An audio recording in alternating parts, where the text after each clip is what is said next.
Minsan ba nasabi niyo sa mga sarili niyo na huwag niyo na lang akong bigyan, Lord, kung sasaktan niyo ulit ako?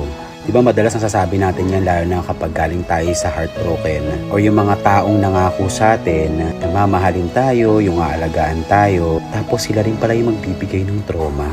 At yun yung pinakamasakit. Kung akala nyong hindi kayo sasaktan ng taong nangako sa inyo, sila pala yung gagawa nun. At ang dami mong tanong, bakit ko ibinigay yung tao na to na akala ko bibigyan ako ng totoong pagmamahal, ng pag-aaruga at pagpapahalaga?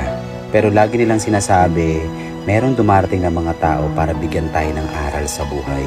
Pero yung aral na yon, mag-iiwan ng malaking lamat sa buhay ninyo. Na ikaw lang din yung magtatapal sa mga lilipas na panahon. Kaya tama yung ginagawa ng iba na mas pinipili na lang nila yung sarili nila sa ngayon bago magmahal ng bagong tao. Na ang pangakong bibigkasin ay hindi pansamantala.